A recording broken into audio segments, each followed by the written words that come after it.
कोकणातील प्रत्येक अपडेट जाणून घेण्यासाठी आजच माझे कोकणच्या सोशल मीडिया प्लॅटफॉर्मला लाईक, फॉलो आणि सबस्क्राईब करा। नमस्कार, मी प्रणाली भोसले माझे कोकणच्या प्राइम टाइम बुलेटिन मध्ये आपल्या सर्वांचं मनपूर्वक स्वागत करते। बुलेटिनला सुरुवात करण्याआधी पाहूयात हेडलाईन्स। नवीन वर्षाच्या सुरुवातीलाच मसळ्यात घरफोडी, शिक्षकाच्या घरावर चोरांनी मारला डल्ला। रत्नागिरीतल्या पानवल धरणाच्या दुरुस्तीचं काम सुरू, धरणाच्या दुरुस्तीसाठी 20 कोटींचा निधी मंजूर। संगमेश्वर निढलेवाडी जवळ कारला अपघातात 6 जण झाले जखमी। माझी वसुंधरा अभियानांतर्गत चिपळूणमध्ये विशेष अभियान, अनेक सायकल प्रेमी ज्येष्ठ नागरिकांसोबत चिमुकले झाले सहभागी। आणि वर्षाच्या पहिल्याच दिवशी दिलासा, LPG गॅस सिलेंडर झाला स्वस्त। पाहुयात सविस्तर वृत्त। रायगड जिल्ह्यातल्या म्हसळा शहरात वर्षाच्या पहिल्याच दिवशी घरफोडीची घटना घडली आहे। जिल्हा परिषद शाळेवर असणारे शिक्षक विक्रम पवार यांच्या घराचा कोंडा उचकटून चोरांनी तिजोरी साफ केली आहे। या चोरीमध्ये चोरांनी 15,000 रोख रक्कम आणि सोन्याच्या वस्तू लंपास केल्या आहेत। या घटनेची नोंद म्हसळा पोलीस ठाण्यात करण्यात आली असून वर्षाच्या पहिल्याच दिवशी घरफोडी करून चोरांनी म्हसळा पोलिसांना आव्हान दिल्याचं पाहायला मिळते। शिक्षक विक्रम पवार हे 26 डिसेंबर रोजी म्हसळा येथून चिपळूण येथे रुग्णालयात उपचारासाठी गेले होते। चिपळूणमध्ये उपचारासाठी साहित्य आणताना धावपळ होत असल्याचे लक्षात आल्यावर त्यांचा मुलगा चिपळूणवरून म्हसळा येथे 1 जानेवारी रोजी स्कूटी घेण्यासाठी आला होता। मात्र घराच्या दरवाजावर लॉक नसल्याचं त्याच्या निदर्शनास आलं। त्याने घरात प्रवेश केल्यावर सर्व सामान विखुरलेल्या स्थितीत आणि कपाट उघड्या अवस्थेत दिसलं। त्यानंतर ही चोरीची घटना उघडकीस आली आहे। रत्नागिरी शहराच्या स्मार्ट सिटी योजनेअंतर्गत शहराला पाणी पुरवठा करणाऱ्या पानवल धरणाच्या दुरुस्तीचं काम सुरू करण्यात आलंय। यासाठी 20 कोटीहून अधिकचा निधी MIDCनं दिला असून पाटबंधारे विभागाकडून यावर लक्ष ठेवलं जाणार आहे। या दुरुस्तीमुळे 0.341 दशलक्ष घनमीटर इतका पाणीसाठा होणार आहे। पानवल धरणाच्या 60 वर्षांनंतर दुरुस्तीला सुरुवात झाली आहे। सध्या धरणाला 50% वर गळती आहे। धरण धोकादायक बनल्यानं त्याची दुरुस्ती आवश्यक होती। या धरणाच्या मजबूतीसाठी 20 कोटींचा प्रस्ताव पालिकेनं तयार केला होता। त्याला मंजुरी मिळाल्यानंतर आता कामाला सुरुवात करण्यात आली। पानवल धरण हे 1965 ला बांधण्यात आले। धरणाला प्रामुख्याने पाणी पुरवठा करणाऱ्या धरणांपैकी एक मानलं जातं। रत्नागिरी शहराला शीळ, पानवल धरण आणि नाचणे तलाव या 3 जलस्रोतांपासून पाणी पुरवठा होतो। यापैकी पानवल धरणातील पाणीसाठा दरवर्षी फेब्रुवारी अखेरीस संपुष्टात येतो, त्यामुळे शहराच्या पाणी पुरवठ्यावर परिणाम होतो। त्यानंतर शीळ धरणावर वाढत्या रत्नागिरी शहराच्या पाणी पुरवठ्याची भिस्त असते। पावसाळा सुरू होईपर्यंत शहराला पाणी पुरवठा करण्याची कसरत पालिका प्रशासनाला करावी लागते। सुधारित पाणी पुरवठा योजनेमुळे गळती कमी झाल्यानं ताण कमी झालाय, परंतु शीळ धरणातील पाण्याच्या मर्यादित साठ्यामुळे पालिकेला पाणी पुरवठ्याची मोठी चिंता आहे। शहरापासून सुमारे 16 किलोमीटर अंतरावर पानवल धरण आहे। हे धरण 1952 मध्ये मंजूर झालंय। 1965 मध्ये धरणाचे काम पूर्ण झाले होते। विजेसाठी 1ही रुपया खर्च न करता केवळ नैसर्गिक उताराच्या आधारानं शहराला पाणी पुरवठा करणारं पानवल हे एकमेव धरण आहे। काही दिवसांपूर्वी रत्नागिरीतल्या चिपळूण नगरपालिकेने दर महिन्याच्या 1 तारखेला आपण कामाच्या ठिकाणी जाताना सायकल चालवावी किंवा चालत जावे असे आवाहन केले होते। या नगरपालिकेच्या आवाहनाला उत्स्फूर्त प्रतिसाद मिळालाय। आज नगरपालिकेच्या आवारात सकाळी 10 वाजता अनेक सायकल प्रेमी, चिपळूण नगर परिषद कर्मचारी, अधिकारी आणि चिपळूण सायकलिंग क्लबचे सदस्य मोठ्या संख्येने उपस्थित होते। यावेळी शहरातील अनेक नागरिक या उपक्रमात सहभागी झाले होते।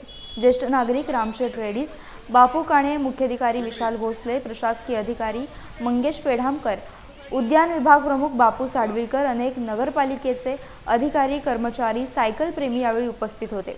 चिपळूण सायकल क्लबच्या वतीनं अहमद शेख हे या उपक्रमाचे ब्रँड अँबॅसेडर म्हणून सायकलिंग क्लबचे मनोज भाटवडेकर आणि त्यांचे सर्व सहकारी या उपक्रमात सामील झाले होते। दर महिन्याच्या 1 तारखेला यापुढेही चिपळूणकर सायकल चालवतील आणि नगरपालिकेच्या उपक्रमाला प्रतिसाद देतील असा आत्मविश्वास मुख्याधिकारी विशाल भोसले यांनी व्यक्त केला आहे।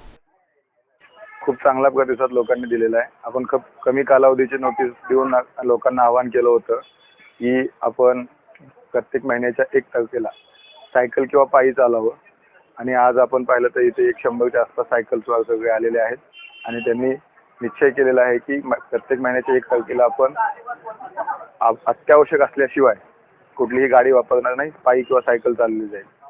आणि जे उपस्थित राहिले त्या सगळ्यांचे मी धन्यवाद मानतो आणि यातून प्रेरणा घेऊन अनेकांनी यामध्ये सहभागी व्हावं असं देखील आवाहन करतो. मुंबई गोवा महामार्गावरील संगमेश्वर जवळील चिखली तालुका संगमेश्वर येथून रत्नागिरीकडे निघालेल्या होंडा सिटी कारवरील चालकाचं नियंत्रण सुटल्यामुळे कार रस्त्याच्या कडेला असलेल्या खड्ड्यात उतरून खडीच्या ढिगाऱ्यावर आदळली. या अपघातात कारमधील 6 जण जखमी झाले असून त्यांना जवळच्या खासगी रुग्णालयात उपचारासाठी दाखल करण्यात आले. शौकत बाबा मुल्लाजी हे संगमेश्वर तालुक्यातील चिखली येथून रत्नागिरीकडे निघाले होते. महामार्गाने ते पुढे जात असताना निढलेवाडी येथील रस्त्यावर आल्यावर त्यांचे कारवरील नियंत्रण सुटले आणि कार रस्त्याच्या कडेला चौपदरीकरण कामासाठी खोदलेल्या खड्ड्यात उतरली आणि तेथील खडीच्या ढिगाऱ्यावर जोरानं आदळली. या अपघातात कार खडीच्या ढिगाऱ्यावर आदळल्यानंतर एअरबॅग उघडल्यामुळे सुदैवानं जीवितहानी झाली नाही. अपघाताची माहिती मिळताच संगमेश्वर पोलीस ठाण्याचे निरीक्षक अमित यादव हे सहकाऱ्यांसह घटनास्थळी दाखल झाले होते. त्यांनी मदत कार्य सुरू करून अपघाताचा पंचनामा करण्यास सांगितला होता. अपघातातील जखमींना अधिक उपचारासाठी रत्नागिरी येथील रुग्णालयात हलवण्यात येणार असल्याचं पोलिसांनी सांगितलंय. रायगड जिल्ह्यातल्या IPCL RIL नागोठणे कंपनी कायमस्वरूपी नोकरीपासून वंचित राहिलेल्या प्रकल्पग्रस्त प्राधान्य प्रमाणपत्र धारकांनी 1 जानेवारी 2025 रोजी जिल्हाधिकारी रायगड अलिबाग कार्यालयासमोर आमरण उपोषण सुरू केले. प्रकल्पग्रस्तांच्या विषयात गांभीर्यपूर्वक विचार करून प्रशासनाकडून हा विचार होत नसून प्रशासन सातत्यानं प्रकल्पग्रस्तांच्या न्यायाकडे दुर्लक्ष करत असल्याचं उपोषणकर्त्यांचं म्हणणं आहे. प्रकल्पग्रस्तांच्या न्यायासंदर्भात मागील काही वर्षांपासून ॲडव्होकेट प्रकाश तथा बाळासाहेब आंबेडकर यांच्या नेतृत्वात आणि मार्गदर्शनाखाली हा लढा सुरू आहे. तरी प्रकल्पग्रस्त प्राधान्य प्रमाणपत्र धारकांच्या न्यायासंदर्भात उद्योगमंत्री उदय सामंत निर्णायक भूमिका घ्यावी आणि निर्णायक संयुक्त बैठक आयोजित करून प्रकल्पग्रस्त प्राधान्य प्रमाणपत्र धारकांना न्याय देण्याची मागणी यावेळी करण्यात आली आहे.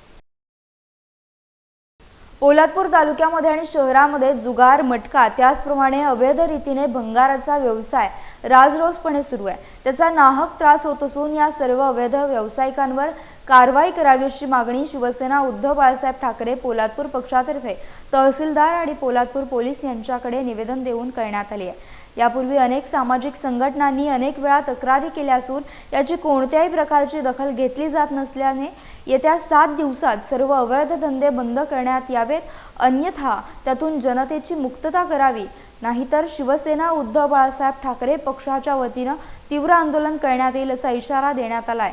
यावेळी तहसीलदार पोलादपूर पोलीस ठाण्यात निवेदन देताना शहर प्रमुख निलेश झुलार, शहर संघटक अमोल भुवड, नगरसेवक गटनेते दिलीप भागवत आदी उपस्थित होते. तिलारी खोऱ्यातील हेवाळे बांबर्डे गावात दाखल झालेल्या जंगली टस्कर राजा हत्तीनं धुडगूस घालून नुकसान करायला सुरुवात केली आहे.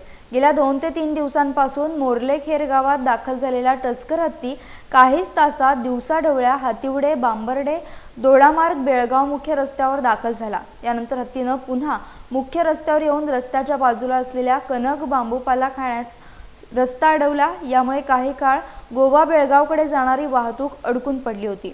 यानंतर हा टस्कर राजा हत्ती जंगलात निघून गेला. मात्र सतत हा हत्ती मुख्य रस्त्यावर येऊ लागल्यानं वन विभागाने या ठिकाणी आवश्यक उपाययोजना करून बंदोबस्त करावा अशी मागणी आता केली जाते. नवीन वर्षाची सुरुवात श्री अंबाबाईच्या दर्शनानं करण्यासाठी मंत्री भरत गोगावले हे कोल्हापूरच्या अंबाबाई मंदिरात आले होते. यावेळी त्यांनी पत्रकारांशी संवाद साधला.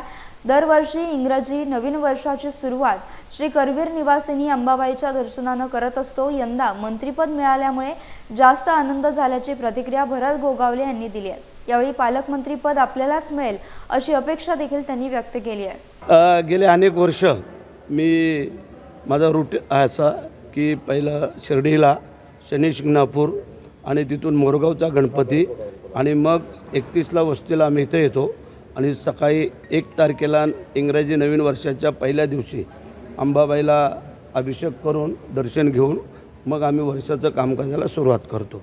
म्हणून त्या मंत्रीच मिळालं म्हणून अशातला भाग नाही आहे. मंत्री मिळाला हा दुगुणा आनंद आहे. परंतु माझी जी गेल्या 15 वर्षाची तपश्चर्या ह्यावेळेला ती फळाला आली असं म्हणायला काय हरकत नाही. आता सगळ्यांनाच जर 1-2 खात्यावरती जर क्लेम केला तर ते तसं होत नाही ना, होणार पण नाही आहे. जे मिळाले त्याला न्याय देण्याचा प्रत्येकाने प्रयत्न करावा. असं मला वाटतं. लगेच आहे असं काय वाटत नाही आहे. आता सिनियर मोस्ट मी आमदार आहेत, 3 आमदार आमचे आहेत, 3 भाजपचे आहेत, 1 राष्ट्रवादीचा आहे. आणि त्या अनुषंगाने की मागच्या वेळेला ते जिल्हा आमच्याकडं होता आणि त्यावेळेला मी नव्हतो, पण ह्यावेळेला मी स्वतः आहे, त्याच्यामुळे ते मला मिळेल असं अपेक्षा आहे. नवीन वर्ष 2025ची पहाट उजाडली असून वर्षाच्या पहिल्याच दिवशी एक दिलासादायक बातमी समोर आली आहे. नव्या वर्षाच्या पहिल्याच दिवशी सर्वसामान्यांना मोठा दिलासा मिळाला आहे. 1 जानेवारी रोजी व्यावसायिक गॅस सिलेंडरच्या किमतीत कपात करण्यात आली आहे. एक प्रकारे नव्या वर्षाच्या पहिल्याच दिवशी सर्वसामान्यांना गिफ्ट मिळालं आहे. 1 जानेवारीपासून तेल विपणन कंपन्यांनी व्यावसायिक सिलेंडरच्या दरात कपात केली आहे. मागील 5व्या महिन्यापासून व्यावसायिक गॅस सिलेंडरच्या किमतीत वाढ करण्यात आली होती, पण सरत्या वर्षाला निरोप दिल्यानंतर नव्या वर्षाच्या पहिल्याच दिवशी गॅस सिलेंडरच्या किमतीत घट करण्यात आली आहे. नववर्षानिमित्त देशवासियांना हा मोठा दिलासा मिळाला आहे. LPG व्यावसायिक सिलेंडरच्या किमतींमध्ये 14.50 रुपयांची घट झाली आहे. 19 किलो LPG सिलेंडरच्या किमतीमध्ये 14.50 रुपये कपात करण्यात आली आहे. तर 19 किलोच्या घरगुती गॅस सिलेंडरच्या किमतीत कोणताही बदल झालेला नाही. मागील 8 महिन्यांपासून घरगुती गॅस सिलेंडरच्या किमतीचे दर स्थिर आहेत. ऑइल मार्केटिंग कंपन्यांनी आजपासून 19 किलो वजनाच्या व्यावसायिक गॅस सिलेंडरच्या किमतींमध्ये कपात केली आहे. 1 जानेवारी 2025 रोजी तेल आणि गॅस मार्केटिंग कंपन्यांनी LPG सिलेंडरच्या किमतीमध्ये कपात केली असून दिल्ली ते मुंबई गॅस सिलेंडरचे दर 14 ते 16 रुपयांनी कमी झालेत. मात्र तेल कंपन्यांनी केवळ 19 किलोच्या व्यावसायिक सिलेंडरच्या किमतीत कपात केली, तर घरगुती LPG सिलेंडरच्या किमती नवीन वर्षाच्या सुरुवातीला स्थिर आहेत. सिंधुदुर्ग जिल्ह्यात पर्यटनाचा नवा ट्रेंड अनुभवण्यासाठी अनेक पर्यटकांची पावलं खवणे बीच खाडीतील कांदळवनांकडे वळत आहेत. कांदळवनांमधून खाडी सफर करत असताना नैसर्गिक फिश पेडिक्युअर म्हणजेच फिश स्पा याचा अनुभव पर्यटक घेत आहेत. त्याचबरोबर बारामाही वाहणाऱ्या धबधब्यातील पाण्यात एक वेगळा अनुभव घेत आहेत. केरळमध्ये मोठ्या प्रमाणात कृत्रिम पाण्यात मासे सोडून फिश स्पा म्हणजेच फिश पेडिक्युअरचा आनंद घेतला जातो. यापासून पायातील टॉक्सिन काढण्याचा अनोखा उपाय केला जातो. मात्र त्या खवणे येथील खवणेश्वर धबधब्याच्या ठिकाणी वाहणाऱ्या नैसर्गिक पाण्यात असणारे मासे हे नैसर्गिकरित्या फिश स्पाचा अनुभव करून देत आहेत. तर धबधबा केवळ पावसातच अनुभवता येतो. मात्र खवणे येथील वाहणारा बारमाही धबधब्याचा आनंद देखील आता पर्यटक घेत आहेत. रायगड जिल्ह्यातल्या पेण तालुक्यातील उद्योजक भूषण कडू यांच्या वाढदिवसानिमित्त शिवोहम प्रतिष्ठान पेण, कर्करोग प्रतिबंध विभाग खोपोली, टाटा मेमोरियल सेंटर मुंबई यांच्या विद्यमाने शिबिराचं आयोजन करण्यात आलं होतं. या शिबिराचे उद्घाटन माजी जिल्हा परिषद अध्यक्षा निलिमा पाटील यांच्या हस्ते करण्यात आले. यावेळी भूषण कडू यांचे आईवडील नगरसेवक प्रकाश पाटील, रवींद्र म्हात्रे, नगरसेवक संतोष पाटील, डॉक्टर भारती प्रीतम भोई, डॉक्टर सोनाली तेलंगे, भूषण कडू यांच्या पत्नी अश्विनी कडू आदी उपस्थित होते. शिवोहम प्रतिष्ठान पेण, कर्करोग प्रतिबंध विभाग खोपोली, टाटा मेमोरियल सेंटर मुंबई यांच्या विद्यमाने फणस डोंगरी येथे आयोजित पुरुष आणि महिलांसाठी मोफत कर्करोग जनजागृती आणि कर्करोग पूर्व तपासणी शिबिराला उत्स्फूर्त प्रतिसाद लाभला. या शिबिरात शेकडो लाभार्थ्यांनी लाभ घेतला. अश्विनी कडू यांच्या अध्यक्षतेखाली शिवोहम प्रतिष्ठान पेण यांचा हा पहिलाच कार्यक्रम असून यशस्वीरित्या संपन्न झाला. की म्हणजे कुणाच्याही वाट्याला येऊ नये असा हा रोग आहे. म्हणजे कर्करोगाने जर काय सुरुवात केली तर तो हळूहळू इतका पोखरला जातो की पहिल्या स्टेजला तर महिलांच्या लक्षात सुद्धा येत नाही. आपण आपलं कामात असतो, दिवसभराची आपली रहाटगाडगी चालू असतात, परंतु काहीतरी दुखतंय, होईल बरं, नको जायला डॉक्टरकडे, या भावनेतून आपण आपलं त्या अंगावर काढत असतो आणि अंगावर काढणं इतकं घातक ठरतं. म्हणजे मी जेव्हा आपल्या घरातली एखादी व्यक्ती त्याच्यात होरपळली जाते आणि मग तिच्या दुःखात सर आपण जेव्हा सगळेच जण त्याच्यात होरपळून जातो की अरे आपण एवढे शहाणे असून, आपण एवढे सुशिक्षित असून आपल्याला कसं लक्षात आलं नाही, एवढंच बोलायची वेळ आपल्यावर येते. त्याच्यामुळे खरंच भूषण भाई तुझे जेवढे आभार मानावे या सर्वांतर्फे तेवढे कमी आहेत की खूप चांगला कार्यक्रम आज तुम्ही वाढदिवसाच्या निमित्ताने इथे आयोजित केलेला आहे. मी या निमित्ताने एवढंच साऱ्या जणांना सांगेन की कुठेही महिलांनो काहीही कसली लाज बाळगू नका. आज डॉक्टर तुमच्या दारात आलेले आहेत. टाटा स्मारक म्हणजे अख्ख्या आपल्या महाराष्ट्रात नव्हे, देशात नव्हे, तर अख्ख्या जगात यांचं काम खूप चांगलं आहे. गेली 7 वर्षे करंजाडेमधील नागरिकांसाठी सरपंच रामेश्वर आंग्रे आणि माजी उपसरपंच योगेंद्र कैकाडी यांच्या वतीनं करंजाडे महोत्सव आयोजित केला जातो. यावर्षी जवळपास 3 आठवडे हा महोत्सव विविध प्रकारच्या सांस्कृतिक कार्यक्रमांनी पार पडला. करंजाडे वासियांनी या महोत्सवाला उदंड प्रतिसाद देत आपली हजेरी नोंदवली. करंजाडे महोत्सवामध्ये घेण्यात आलेल्या विविध स्पर्धांमधील विजेत्या खेळाडूंना गौरवण्यात आले. तसेच मिस करंजाडे स्पर्धा देखील आयोजित करण्यात आली होती. यामध्ये करंजाड येथील महिलांनी उत्स्फूर्त सहभाग घेतला होता. मंगळवारी 31 डिसेंबर रोजी या कार्यक्रमाच्या समारोपाच्या दिवशी सिनेतारका लावणी नर्तिका राधा पाटील मुंबईकर हिच्या लावणीच्या कार्यक्रमाचा करंजाडे महोत्सवाची सांगता करण्यात आली. तब्बल 3 आठवडे चाललेल्या या महोत्सवामध्ये करंजाडे वासियांसाठी दर्जेदार मेजवानीसह विविध वस्तूंच्या खरेदीचे स्टॉल उभारण्यात आले होते. तसेच बच्चे कंपनीसाठी या ठिकाणी बालनगरी उभारून यामध्ये मुलांच्या हौशी मौजीचे खेळ ठेवण्यात आल्यामुळे करंजाडेसह पनवेलमधील नागरिकांनी या महोत्सवाचा आनंद लुटला. एकूण 23 दिवस चाललेल्या महोत्सवामध्ये लाखोंच्या संख्येने नागरिकांनी आपली उपस्थिती दाखवली होती. करंजाडे सामाजिक शैक्षणिक सांस्कृतिक विकास मंडळ आयोजित करंजाडे महोत्सव पुढे फाटाफाटा तिकडे संपन्न होत आहे. होत असताना आपण पहिल्या दिवसापासून आज शेवटचं सांगते दिवशी आज विशेष करून आपली महाराष्ट्री संस्कृती जपण्याचं जोपासण्याचं काम या कार्यक्रमात होत आहे. बरोबर आज राधा पाटील ज्या नृत्य कलाकार आहेत त्यांचं आज तिकडे कलाप्रदर्शन होत आहे. मोठा उत्साह तरुणाईचा आपण इकडं पाहतोय. विशेष करून आज हे महत्त्वाचं वैशिष्ट्य सांगायचं झालं तर अगदी पहिल्या दिवसापासून आजच्या 22 दिवसापर्यंत प्रचंड उत्साह, प्रचंड इकडे गर्दी या पंचकृषीत नव्हे, शेजारी उलवे असेल, रसायने असेल, त्या भागातून इकडे विविध मंडळी येऊन इकडे भेट देतात आणि महत्त्वाची इकडे उपभोग घेतात. कोकण यांच्या कोकण जे आमचे सूत्रसंचालक त्यांच्या माध्यमातून आपण इकडे मोठ्या कार्यक्रमाचा पैठणीचा घेतलेला त्या पैठणीच्या कार्यक्रमाला विविध महिला इकडे आल्या. त्यांनी आज ते सादरीकरण केलं आणि मनोरंजन केलेलं आहे. म्हणून सगळ्या करण्यासाठी एक पर्वणीपूर्ण हा महोत्सव आहे आणि दरवर्षी मोठ्या ताटामाटा उत्सव साजरा करतो आणि यावेळेस संपन्न होते. वेंगुर्ले, आरवली, सोनसुरे येथील वाळू शिल्पकार रविराज चिपकर यांनी पृथ्वीवर 2025 हॅपी न्यू इयर असे सुमारे 14 इंच उंचीचे वाळूशिल्प 2 टन वाळूपासून अवघ्या 1 तासात साकारले. प्रसिद्ध वाळूशिल्पकार रविराज चिपकर यांनी हे वाळूशिल्प आपल्या म्युझियममध्ये सोनसुरे, आरवली येथे साकारले असून या वाळूशिल्पातून कलेतून आगळ्यावेगळ्या नवीन वर्षाच्या शुभेच्छा देण्यात आल्या. 2024 वर्षाखेर मावळतीला जाणारा सूर्य स्वराज्याची राजधानी किल्ले रायगडवरील हे विहंगम दृश्य राजसदर येथील मेघडंबरीमधील छत्रपती शिवाजी महाराज यांच्या पुतळ्यास अभिवादन करत शिवप्रेमींनी सूर्यास्ताचा आनंद साजरा केला. रायगड जिल्ह्यातल्या तळा शहरातून श्री क्षेत्र शिर्डी या ठिकाणी पायी पदयात्रा रवाना झाली आहे. सकाळी 11च्या सुमारास साई मंदिरातून पालखीचं प्रस्थान झालंय आणि ग्रामदेवी चंडिका मातेचे दर्शन घेऊन पायी पदयात्रा मार्गस्थ झाली. पायी पदयात्रेचे हे 17वे वर्ष असून दरवर्षी जानेवारीच्या 1 तारखेला निघणारी पायी पदयात्रेची शिर्डीच्या दिशेनं वाटचाल सुरू झाली आहे. साईबाबांच्या पालखी खांद्यावर घेऊन ओम साई जय साईच्या जयघोषात पालखी शिर्डीकडे मार्गस्थ झाली आहे.